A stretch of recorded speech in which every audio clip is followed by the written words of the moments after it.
Hey everybody, Gage here from Sharp. Thanks so much for tuning in. It's a pleasure to have you with me in the shop today. We're going to talk a little bit about different styles of finishes for Japanese knives today. So your Kurouchi, Damascus, Nashiji, Migaki. We're going to talk about them all, how they are achieved, how it affects the performance of the knife, and lastly, how it affects the cost of the knife. So stay tuned and we're gonna get right to it. So what we're gonna do here is just move through the different finishes from most rustic and least refined to least rustic and most refined. Cool, so first finish we're gonna look at is the Kurouchi finish, which directly translates to first black, Kuro meaning black and Ichi meaning first. It's also known as the blacksmith's finish. It is, like I said, the least refined of the 5 finishes we're going to look at. What I'm holding right now is a 240mm Gyoto by Moritaka Hamono. So the way that this finish is achieved is by leaving this black part here. You see, when we forge steel, during the forging process, it's going to turn this black color. All that's happening with these knives is when the knife is ground and the bevel's put in here, the rest of the blade is not polished at all. This definitely gets the cost down on this type of finish. So generally speaking, you're going to see more affordable price tags on Kurouchi knives. They have varying degrees of resiliency. So what I found with Kurouchi knives over the course of my career in the kitchen is they do tend to wipe off. So especially with the Moritakas, if you're using one of those green scrubbies to clean your knife at the end of the day, you will definitely scrub this part off and you'll end up with a blade that looks very rustic, develops a lot of character. So if you're into that style of knife, something that's going to not look at all like it is when it's brand new over the years, Kurouchi is a great way to go. I really love this finish. It's one of my favorites. I do really enjoy the way the knife kind of changes and develops character over time. I do try to keep the Kurouchi on there as best I can. So what I tend to do is just make sure that I'm wiping the knife down with something non-abrasive as frequently as I can, so that it never really requires too much scrubbing.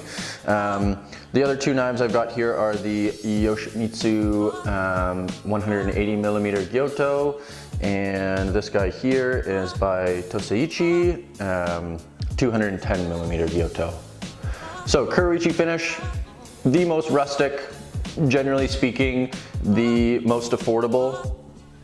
So moving on to the Nashiji finish. Nashiji finish is meant to emulate the skin of an Asian pear. So it's got this really cool sort of textured feel. Some would argue that this textured feel is going to help food release from the blade with more ease than with some of the other finishes. I've noticed a very slight difference. I wouldn't say that it's too drastic, and I wouldn't base your knife purchasing decision on that sole factor. I would say that the technique that you're using is going to contribute to the stickiness of the blade more so than the finish itself. With that said, I know a lot of people who claim that the rough finish really helps food fall off the blade. So who am I to say? We all have different experiences. The Nashiji finish is achieved by polishing off this Kurouchi finish here, but not polishing to the point where we're getting into like a Migaki finish here, where it's very refined. So again, these guys are typically a little bit more on the affordable side.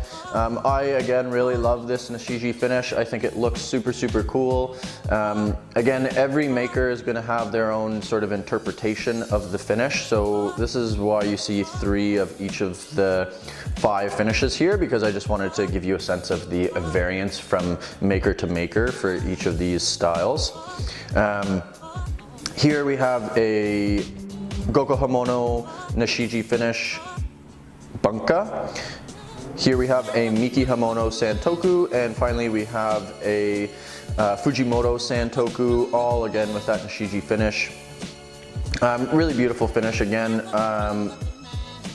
Highly recommend picking up a knife with this finish. They are really nice to look at and relatively easy to take care of. They don't really show many of the marks too much that may arise from general kitchen use. So Nashiji finish, another great one. Okay, moving on to the Tsuchime finish. Tsuchime just translates to hand hammered. So again, there's going to be a large degree of variance in the finish from maker to maker with this style. What I'm holding in my hand right now is the Yu Kurouchi Shizuku Tsuchime line. This is the bunka shape, one of my favorite shapes. He uses a very small hammer head to get these marks in his knives. This is a Nakiri made by Kawamura-san. You can see very different. Still a Tsuchime finish, but obviously a different hammer was used, different polishing technique. So a good degree of variance there. And then finally we've got the Tsuchime finished knife from Tosaichi. This is a 180mm Gyoto. As I've alluded to, the Tsuchime finish is achieved by hammering the knife after the forging process and putting in these dimples and marks. A really cool feature about this finish and all of the finishes for that matter is that they're all going to be slightly different. Even you know, Kurosaki-san's bunka, if you lined up 8 next to each other, they would all be completely unique. So that's really cool. You can kind of think about the gentleman hammering the knife out in the shop when you're chopping away at your vegetables. So the Tsuchime finish is one of my favorites. I think it's really beautiful. Again, that sort of story that goes along with every knife is really cool. And again, a lot of people would argue that the roughness of this finish is going to help food release from the blade easier. Again, I don't know how much I subscribe to that. I think it's more due to your technique than anything. But again, I'll say once more, everyone has different experiences. So that's why I really love YouTube. I think that if we could get a little dialogue going down in the comment section about people's favorite types of finishes and their experiences with them, that would be super cool. I would love to see that. So Tsuchime finish or hand hammered. Next we're going to move on to Damascus. So Damascus is a one that I find has a lot of misconceptions surrounding it. The Damascus finish is achieved by first layering typically 2 different types of steel together, then taking that sort of chunk of steel, heating it up and hammering it out and welding all of those layers together. Once all those layers are welded together, the steel is then folded over, pounded out again, welded together until, and of course every time we make a fold, the amount of layers is growing exponentially. So what a lot of, and again, this is kind of due to the marketing that's gone into Damascus knives.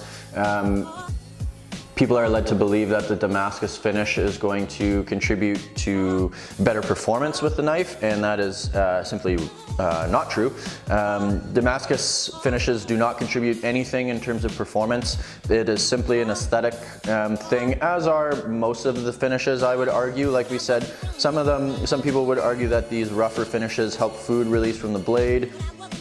There are other sort of advantages and disadvantages that people will talk about with all the finishes, but in my experience they are mostly aesthetic, with the exception of some of the maintenance that goes into like a Kurouchi finish over like a Tsuchime or a Migaki or something like that. So with that said, a Damascus knife or any knife that's really beautiful is going to be more attractive to the user and make you want to get in the kitchen and use it more often, I think. I know, me personally, I'm happy to spend the extra money on a knife that's super beautiful. And these 3 knives I have here are the Yamamoto 165mm Nakiri.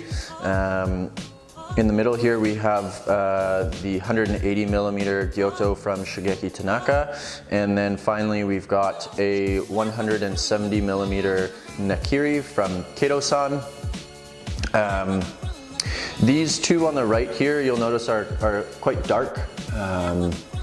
Both these makers used blackened nickel in their layering of steel, and that's why you're seeing this black part here and black on here, and it really gives a cool contrast with the steel and the blackened nickel. I really love the Damascus finish. I think it looks super, super cool. If I've got the money handy and I got a little extra cash burning a hole in my pocket, I'm going after a Damascus knife for sure. So lastly, we're going to talk about the Migaki finish, or polished.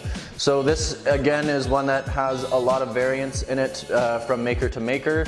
Some people will take that polished finish further than others, getting to the point of almost a mirror finish, like you'll see on this Gyoto 210 millimeter from Yoshida Hamono.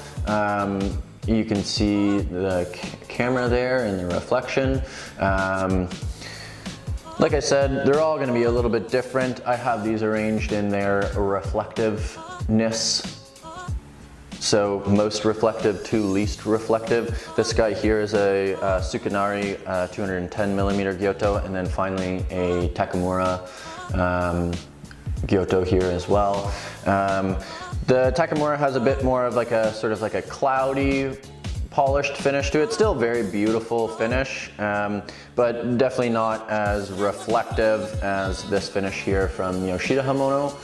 Now, the more polished your knife is, the more scratches are going to show up on it. So I would argue that if you want a knife that's going to remain the same aesthetically for a longer amount of time, go with like a Nashiji or a Sushime finish, or even a Damascus finish. They tend to hide sort of the scuffs and scratches a little bit better.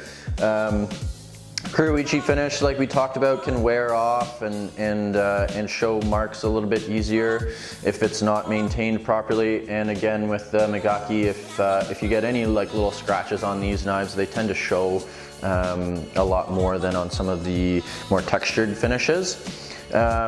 So in terms of performance, we've briefly talked about that already. I would argue that in terms of performance, all of these finishes are going to have very slight differences, but again, I would say technique is more a contributing factor in the performance of the knife, and more so the geometry of the edge is going to have a bigger impact on the performance of the knife. So you can find really, really thin knives with a Nashiji finish, but you can also find really, really thick knives with a Nashiji finish, thick behind the edge, I mean.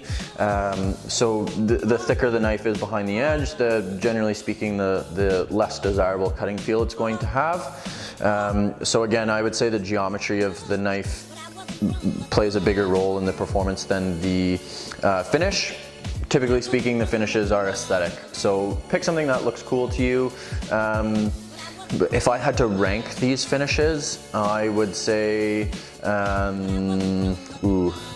Tsuchime is going to be my favorite, followed by Damascus, followed by Kurouchi, followed by Nashiji, followed by Migaki. So let me know down below what your ranking would be, number 1 to number 5, which is your favorite, which is your least favorite. And again, if we could get a little dialogue going in the comment section, that would be super cool. Share your experiences with which finishes you prefer and the advantages and disadvantages, if you disagree with me in terms of performance. Yeah, that's it for me. So thank you so much for watching this video. I hope it gave you some good insight onto the finishes available here at Sharp and how it may affect the decision you make when purchasing a knife. Thanks again for watching. Please leave a like if you liked this video.